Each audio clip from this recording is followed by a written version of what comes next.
students, how are you? I hope you all are doing good at your place. So student, today we will study chapter second, food components and nutrition.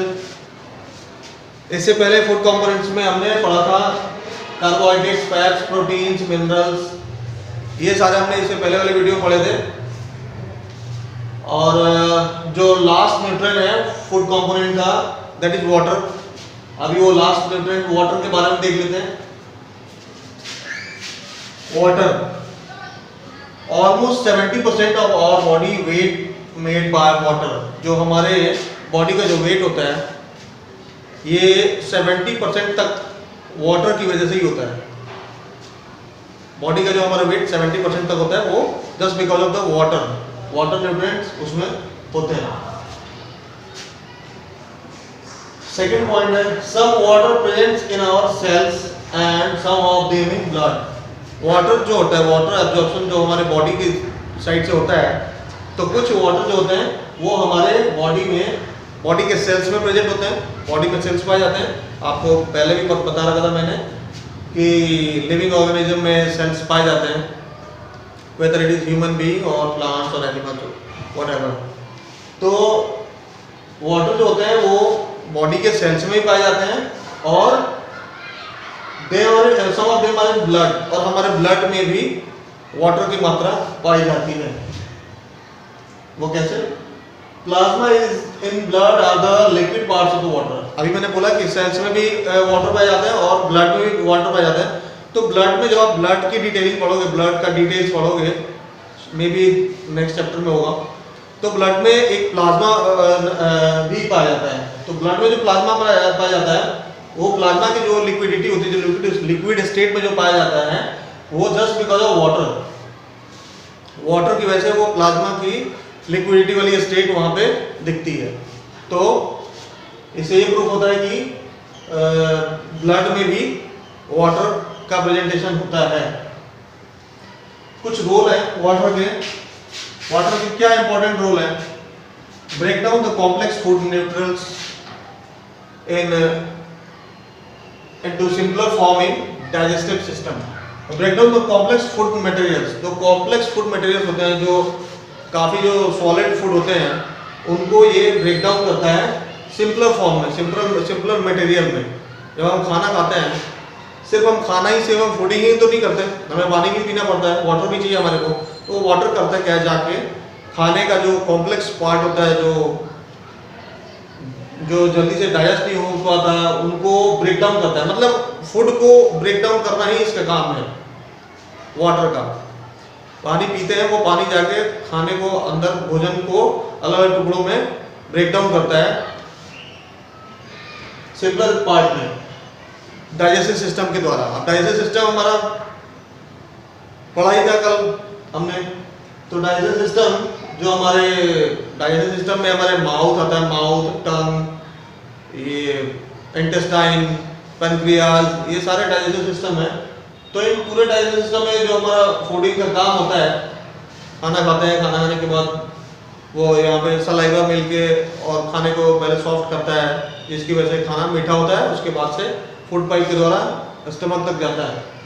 इन तमाम क्रिया के द्वारा होता यही है कि जब वाटर कंबाइन होता है हमारे फूड के साथ, तो वो वाटर कॉम्प्लेक्स फूड, मतलब सबसे जो कठिन जो खाने का जो मटेरियल होता है, कॉम्प्लेक्स फूड जिनको बोलते हैं, उसको सिंपलर फॉर्म में ब्रेक डाउन करता है। मतलब उनको तोड़ता है, कॉम्प्लेक्स फूड मटेरियल को तोड़ के सिंपलर फूड मटेरियल में कन्वर्ट कर देता है।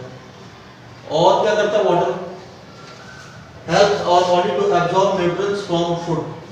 हमारे बॉडी को फूड से जो न्यूट्रिएंट्स हमारे बॉडी को मिलता है, इस चीज को एब्जॉर्ब कराने में मदद करता है ये वाटर। वाटर क्या करता है? हमारा बॉडी न्यूट्रिएंट्स जो एब्जॉर्ब करता है, हमारा बॉडी वो न्यूट्रिएंट्स एब्जॉर्ब कराने में ये वाटर हेल्प करता है। Helps our body to absorb nutrients from food. भोजन से जो न्यूट्रिएंट्स मिलता है हमारे बॉडी को, तो इस काम में वाटर हेल्प करता है। नेक्स्ट है to maintain our body temperature. Body के टेम्परेचर को भी मेंटेन करता है पानी। ऑब्वियसली आपको पता है अगर समर्स का टाइम है, हमारे बॉडी हीट हो रही है, तो उसके लिए हमें अगर गर्मी फील हो रही है तो हमें वाटर की जरूरत पड़ती है। हमें वाटर हमें लेते ही हमारे बॉडी का टेम्परेचर थोड़ा सा मेंटेन होने लगता है। और next one, remove wastage from our body in the form of urine and sweat. हमारे बॉडी से वेस्टेज भी रिमूव करता है, जो वेस्ट मटेरियल है, बेकार की चीजें, वो हमारे बॉडी से रिमूव भी करता है ये वाटर। किस रूप में? यूरिन एंड स्वेट के रूप में।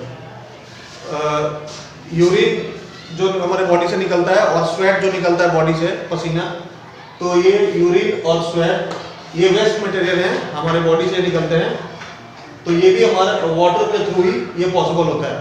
तो वेस्ट मटेरियल भी रिमूव कराता है वाटर हमारे बॉडी से। Next, balance diet. Balance diet क्या होता है?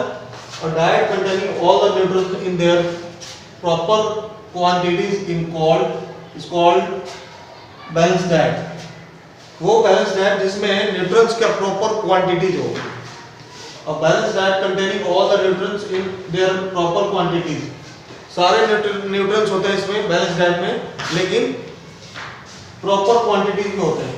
उनकी एक प्रॉपर मात्रा होती है, उनकी एक अपने खुद की मात्रा में वो रहते हैं वहां पे, उसी को हम बैलेंस डाइट कहते हैं।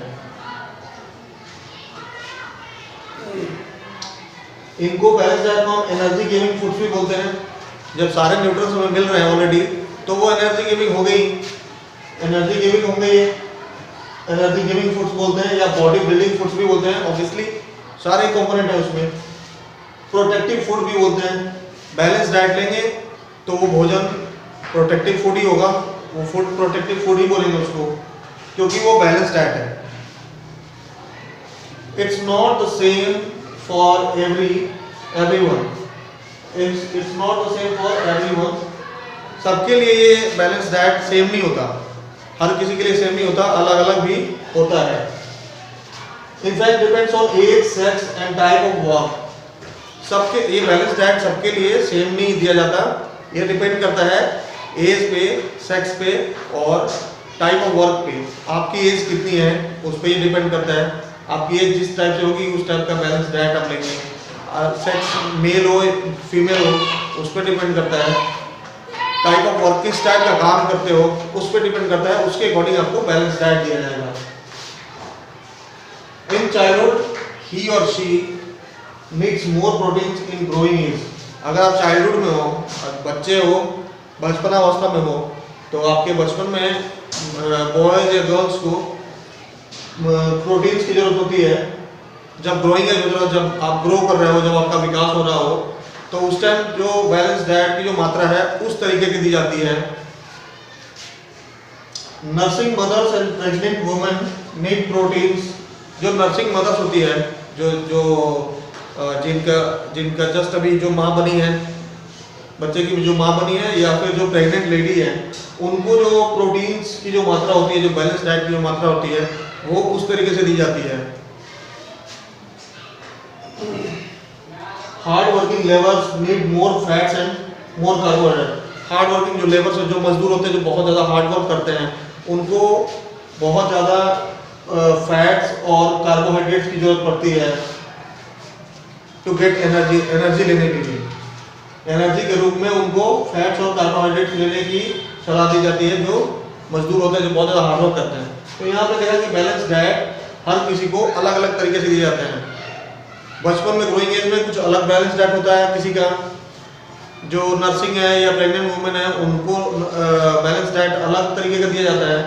हार्ड वर्क जो लेबरर है उनको अलग तरीके का दिया जाता है। So balance diet depends on situation to situation. Actually it is dependent, situation dependent. Situation ये वेरी करता है, इसका सिचुएशन वेरी करता है फ्रॉम टाइम टू टाइम, कि कब किसका कौन सा टाइम चल रहा है, उसके अकॉर्डिंग बैलेंस डाइट दिया जाता है। उसके बाद से consequences of imbalance diet.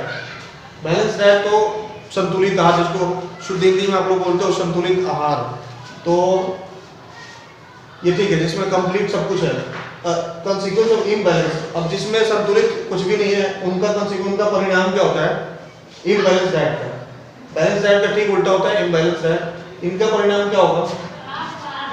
Imbalance diet में be due to the following 3 reason. 3 reason से 3 कारणों से इम्बैलेंस डाइट हो सकता है। पहला, अंडर नॉरिशमेंट ऑफ फूड, भोजन की कमी। अगर न्यूट्रिएंट्स कम है, बहुत ही ज़्यादा कम है, तो वो बैलेंस डाइट नहीं हो सकता, वो इम्बैलेंस डाइट ही होगा।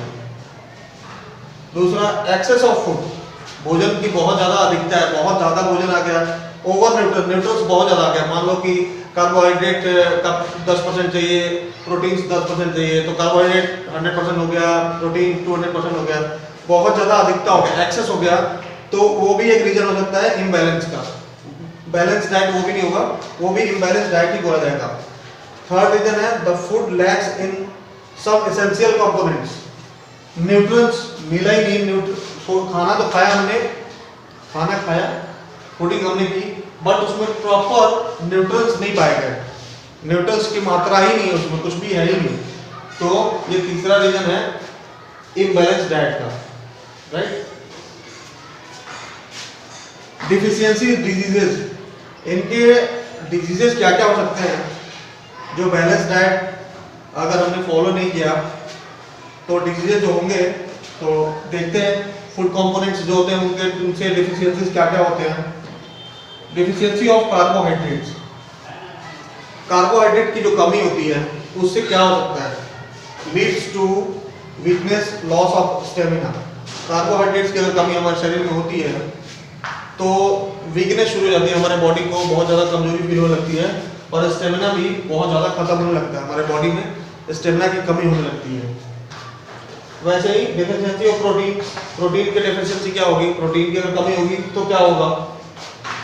सीरियस डिजीजेस लाइक क्वाशरकोर एंड मैरिस्मस, ये दोनों नाम आपको याद करने होंगे, आगे तक की क्लासेस तक आएगा। बहुत सीरियस वाले डिजीज होते हैं, खतरनाक बीमारियां जो जिनको क्वाशरकोर और मैरिस्मस, ये दोनों बीमारी होती है प्रोटीन की कमी से। मीट रिच प्रोटीन, इसमें डॉक्टर वगैरह जो सलाह देते हैं कि रिच प्रोटीन वाले डाइट हमें लेना चाहिए जिसमें मिल्क हो, एग हो, मीट हो और फिश हो। रिच प्रोटीन वाले डाइट हमें लेने की सलाह दी जाती है जिसमें एग, मीट, फिश और मिल्क पाए जाते हैं, जिसकी वजह से प्रोटीन की डिफिशियंसी खत्म हो। So students, that's all for the day. इसके बाद नेक्स्ट टॉपिक नेक्स्ट वीडियो में मैं अपलोड करूँगा। Till then keep watching our channel, like, subscribe and share. Bye bye, take care.